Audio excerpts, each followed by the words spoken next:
Hello, my name is Erik Sather, owner of Lowry Hill Meats and one of the chefs at Chef Camp this year. Today we're going to be preparing turmeric roasted chicken with zucchini salad and brown rice. First step in this recipe, we're going to marinate the chicken, but first we're going to preheat the oven to 350. That way we make sure when we get a nice sear in the skillet with the chicken, it'll roast and it'll caramelize nicely. We're going to season the chicken with a little bit of salt and a little bit of black pepper.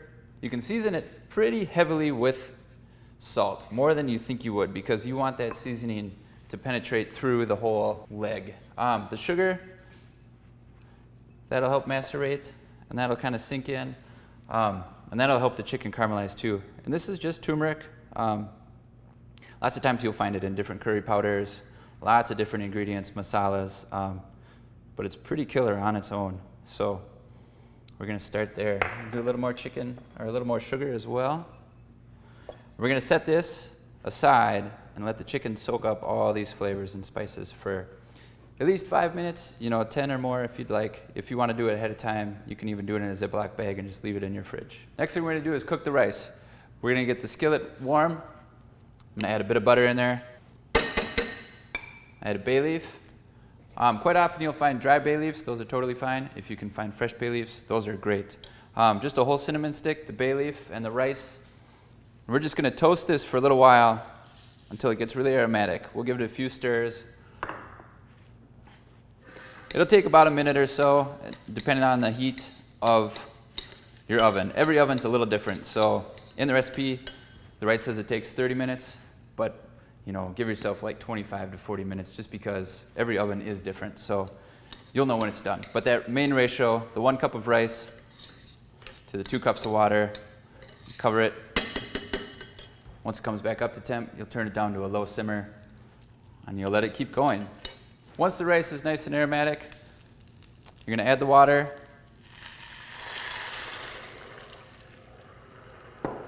Give it a stir. This helps prevent clumping of the rice. So the browning it ahead of time with the butter, that'll coat the grains with butter. And then you add the water. Let that come back up to a simmer. You'll cover it. You'll turn it down to low, and again, give yourself 5 or 10 minutes, give or take. So that 25 to 30, almost 40 minutes sometimes. Next step, we're going to sear the chicken. That's been sitting in its rub for about 10 minutes now. Got some cooking oil. I have the skillet on. You don't need it on a really high heat. Medium-high heat is nice. It'll just take a little bit longer. You'll add enough oil to coat the bottom. You don't want to put it in with cold oil, that'll stick too. So really be patient. Just let the skillet warm up. You'll see it start to smoke a little bit. Another thing that you'll notice too is the oil will run a lot quicker. When it's cold, it'll move slow across the pan, but once it gets hot, it'll flow around almost like it's just water in there. You'll take your chicken. When you're cooking at home, always make sure that you're touching raw meat with tongs or forks or anything else. The last thing you want to do is handle all your raw chicken with your hands and then go finish the salad too. That's when you get people sick. The oil, you can see it's got that nice sheen to it. It's moving around the pan. Do it skin side down first until it's nice and golden. You want to let the chicken stay put for a while though, because if you start moving it around, the skin hasn't seared yet and it'll stick to the pan as well. So wait for a while. It'll start to get nice and golden around the outside. When you're cooking chicken and you're cooking it skin side down, lots of times what we'll do in restaurants or when you're cooking in larger batches, you'll sear the skin first. You'll get nice color on that. It's a nice way to control the color and how the bird looks. You'll sear the skin, then you'll flip it over and you'll finish it in the oven. You don't really need to, if you did it in the skillet the whole time, you'd need to do it at a lower temperature. Otherwise, you'd really start to burn the outside first before the inside's even cooked. So this is a nice way to monitor, 1, the presentation and how it looks, but 2, to get that nice crisp that you want on there and then finish it in the oven. But give it a quick nudge first, just to make sure that it'll move. A well-seasoned skillet should work out pretty nice. We're gonna give this chicken a quick baste before we put it in the oven. Now we're gonna start making the salad. This is a pretty nice universal salad. You can use zucchini, summer squash. If there's something else you really like, kohlrabi. The main trick and benefit with this salad, everything's raw and it's real quick and easy. So we're just gonna slice it thin. If you have a mandolin, that's really great. Otherwise, with your knife, just take your time. Slice it really thin. Once it gets larger, you can cut it in half. and set it aside. And that'll keep it nice and stable. I slice it on a bias, it looks nice. Don't worry about it though. If you're just going straight across the zucchini, that's fine too. We're gonna season it with some salt. Give it a toss. And if you have pieces that are stuck together like this, make sure you pull them apart. A little bit of sugar in there. This helps balance out the vinegar later.